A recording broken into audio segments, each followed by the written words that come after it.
हैं, कमांडर सब आगे बढ़ो, हम तुम्हारे साथ हैं, ओगला सब आगे बढ़ो, हम तुम्हारे साथ हैं, पाटिल सब आगे बढ़ो, हम तुम्हारे साथ हैं, राणा सब आगे बढ़ो, हम तुम्हारे साथ हैं, दिल्ली टीम आगे बढ़ो। हम तुम्हारे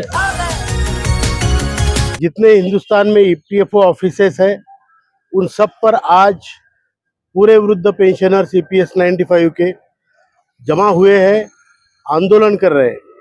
और जितने डीएम ऑफिस है सब में मोर्चे निकालकर लोग वहां पर ज्ञापन दे रहे हैं। पूरे हिंदुस्तान में ये आंदोलन है। हम चाहते हैं कि हमारा काम आचार संहिता से पहले हो जाए, जो कि हमें यकीन है, क्योंकि आपने देखा होगा सरकार ने अभी बैंक कर्मचारियों के 17% पेमेंट बढ़ा दिए।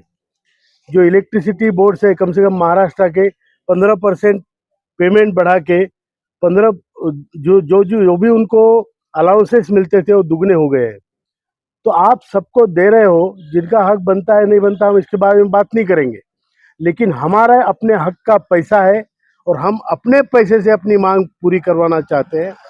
ये मांग हमारी आने वाले 2-4 दिन में आचार संहिता लगने से पहले पूरी हो, इस मंशा से हम यहाँ दिल्ली में आए हैं। और इसी मंशा से पूरे हिंदुस्तान में आज भारत का वृद्ध नागरिक आंदोलित है, आंदोलन कर रहा है, रास्ते पे खड़ा है। सर ये दशा और दिशा क्यों होना पड़ा? आप लोग महीनों से ईपीएफओ ऑफिस में भी दे रहे हैं ज्ञापन, श्रम मंत्री को भी दे दिए सारी, तो ये मतलब रुकावट कहाँ आ रही है? अब हमें तो ये मालूम नहीं रुकावट कहाँ पे है, हमें ये मालूम है कि हमें लड़ना है, हमें लड़ना है और हमें जीतना है। बराबर आप सरकार से बातें करते रहते हैं तो कुछ तो बताते होंगे सर। सरकार कुछ भी नहीं बताती, जल्दी से जल्दी काम होगा ये बताती है। श्रम मंत्री ने हमें वही बताया, आदरणीय प्रधानमंत्री जी ने भी वही कहा है। तो सभी मंत्री गणों ने ये कहा है कि हमारा काम जल्दी से जल्दी होगा। तो हम चाहते हैं कि जो हमने कंट्रीब्यूशन किया है, पूरे हिंदुस्तान में एक ही ऐसा तबका है जिन्होंने पूरी सर्विस में कंट्रीब्यूशन करके अपने पेंशन के लिए संचय किया है और वो ईपीएफओ में दिया है। और जब हम बूढ़े हो गए 60 साल के, तो हमारा पैसा हमारे काम नहीं आ रहा है और हमारे जो भी नियम थे उसमें इतनी तोड़ मरोड़ कर दी गई है कि हमारा जो रिटर्न ऑफ कैपिटल का हक था वो हमारा हक उन्होंने 2008 में निकाल दिया। मतलब हमारा जमा पूंजी जो भी होगी, जो हमारी पेंशन मिलने के बाद, मरने के बाद वापिस होने की बात थी, वो उन्होंने एक झटके में बोल दिया कि ये वापिस नहीं होगा। तो ये एक तरफी दादागिरी है, इसका हम निषेध करते हैं। दूसरी बात, हमें अब तक कम्यूटेशन नहीं मिलता था, एक बार पेंशन बेची तो जिंदगी भर बेची, वापिस नहीं करेगी वो। तो ये जो रिड्यूस पेंशन का मामला था वो उन्होंने अभी उस पर ध्यान दिया है आंदोलनों के बावजूद बाद में। उसी के प्रकार जो हमारा हायर पेंशन का मामला है, अब उसमें पहले 12 महीने की पेंशन लेते थे, आखिरी 12 महीने की कैलकुलेशन करने के लिए कि आपकी एवरेज पेंशन कितनी बनती है, एवरेज सैलरी कितनी बनती है। तो एवरेज सैलरी कितनी बनती है उसके ऊपर एवरेज पेंशन बनती थी। अभी इन्होंने क्या किया, जैसे इन्होंने 1000 पेंशन कर दी कागज पे की है, तभी उन्होंने ये एवरेज 12 महीने का 60 महीने का बना दिया, मतलब 5 साल का। तो सभी की पेंशन जो 1000-2000 मिलती थी लोगों को, वो भी आधी हो गई। तो ये सारी जो चीजें हैं, इसमें बहुत सारे अन्याय हुए हैं, अत्याचार हुए हैं और किसी ने इस पर ध्यान नहीं दिया। लेकिन अब जनता जागरूक है और ये बहुत बड़ी संख्या में जनता है। हम चाहते हैं कि हमारा काम जल्दी से जल्दी हो। सर आपके पीछे बहुत सारे पत्रकार भ्रमित कर रहे हैं कर्मचारियों को, इनको कुछ नहीं मिलेगा, इनको लड़ाई लड़ने का तरीका नहीं है, तो उसमें क्या करें? देखो, कुछ व्हाट्सएप ज्ञान वाले यूट्यूबर बोलते हैं, मैंने भी सुना है। अब उनको पता नहीं कैसा एकदम अचानक लीडरशिप चमकाने का कुछ शौक चढ़ा है, तो करें अपना। लोग जानते हैं, लोगों को मालूम है कितने दिन से संघर्ष चल रहा है, इसमें लोग शामिल है। 8-10 साल से जो संघर्ष चल रहा है इसमें लोग शामिल है। संघर्ष करते हुए हजारों लोग स्वर्गवासी भी हुए हैं। अब अचानक आपको टीआरपी बढ़ाने के लिए, 4 सब्सक्राइबर बढ़ाने के लिए, 2 पैसे कमाने के लिए आप अगर भीख का कटोरा लेके इस तरीके से करोगे भीख का कटोरा लेके जब पता चला थोड़ी ज्यादा भीख मिली तो आप ये मत समझना कि आप राजा बन गए।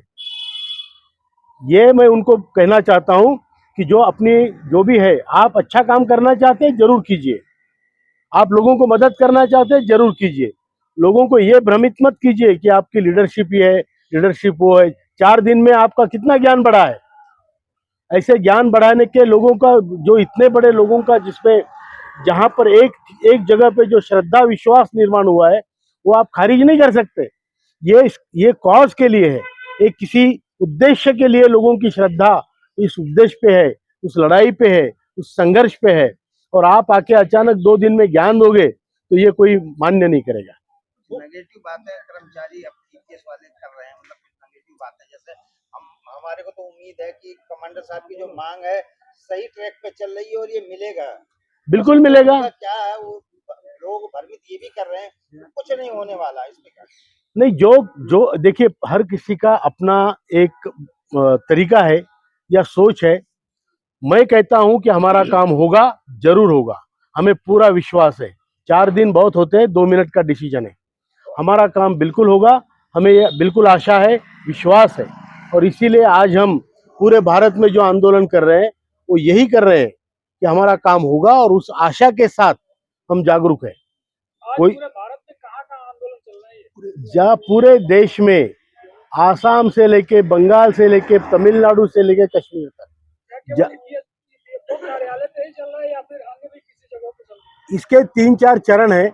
ईपीएफओ कार्यालय पे आज की तारीख में ज्यादा से ज्यादा जगह हो रहा है, और जो आने वाले कल में या जो कल परसों हो गया उसमें डीएम कार्यालय पे मोर्चे जा रहे हैं, प्रधानमंत्री के नाम ज्ञापन दिया जा रहा है। वो हर जगह हो रहा है, हर जिले में हो रहा है, और ईपीएफओ ऑफिस जहाँ जहाँ है वहाँ आज हो रहा है। मोदी जी देश के हर स्टेट में जाकर बड़ी बड़ी योजनाओं का अनाउंसमेंट कर रहे हैं, और ये छोटा सा बजट का बात है, इसको पूरा नहीं कर रहे। क्या कहाँ दिक्कत आ रही है? नहीं, उनकी दिक्कतें उनको मालूम, लेकिन मुझे विश्वास है मोदी जी ने स्वयं ये गारंटी दी है। श्रम मंत्री ने भी 2 बार कहा है कि आपका काम जल्दी से जल्दी करेंगे। तो जब प्रधानमंत्री की 2 बार की गारंटी है, डबल गारंटी है, तो हमारा काम होना ही है, उसमें कोई डाउट नहीं है। इस बीच में आप लोगों ने प्रधानमंत्री को संदेश भेजा कि आप जो है दिनों से जो आपकी सरकार रही है, आपने गारंटी भी दिया, आपकी गारंटी कहाँ गई? हमारे जो प्रपोजल है उसको पास करिए आप। देखिए, बुल्ढाना में जहां एनएसी का हेडक्वार्टर्स है, आज 1905 दिन हुए हैं, 1905 डेज, 5 साल, 5.25 साल से ऊपर, इतने दिन से अनशन चल रहा है। डेली वहां से एक निवेदन जाता है जो प्रधानमंत्री जी, वित्त मंत्री जी, श्रम मंत्री जी और जितने सारे कंसर्न लोग हैं सभी को जाता है। तो ये सारी चीजें हो रही है, डेली 5.25 साल से ज्ञापन जा रहे हैं। उसके बाद में हमारी मुलाकातें हुई है, बातें हुई है, बड़ी बड़ी मीटिंगें हुई है, तो हमारा काम तो होना ही है।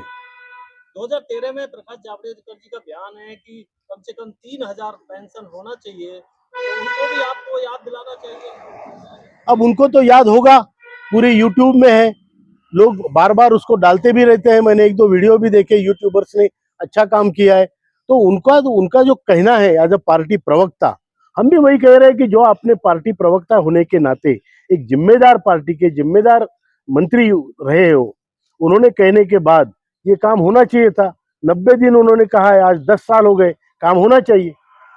देखिए, एक बात मैं आपको बता दूं, माननीय कमांडर साहब के नेतृत्व में आज जो हमारा आंदोलन चल रहा है पूरे भारतवर्ष में, और जो सभी ईपीएफ ऑफिस के सामने प्रदर्शन चल रहा है शांतिपूर्ण ढंग से, बहुत प्रभावशाली ढंग से, जिलाधिकारी कार्यालयों के सामने निदर्शन हो रहे हैं। ये सभी आज के आंदोलन माननीय कमांडर साहब के नेतृत्व में हमें जल्दी से जल्दी और चुनाव के पहले हमारी मांगों को मंजूर करवाने में सहायक सिद्ध होंगे, ऐसा हमें पूरा विश्वास है। लेकिन फिर भी सभी हमारे ऑप्शंस खुले हुए हैं। हम एक नारा लगाएंगे, हमारे ईपीएस 95 आंदोलन सफल हो, सफल हो, सफल हो। हमारा ईपीएस 95 आंदोलन सफल हो, सफल हो, सफल हो। हमारा ईपीएस 95 आंदोलन सफल हो, सफल हो, सफल हो। हमारा ईपीएस 95 आंदोलन सफल हो, सफल हो, सफल हो। आप सभी मीडिया के भाइयों को, पुलिस प्रशासन को, सीपीएफसी कार्यालय के अधिकारियों को बहुत बहुत धन्यवाद।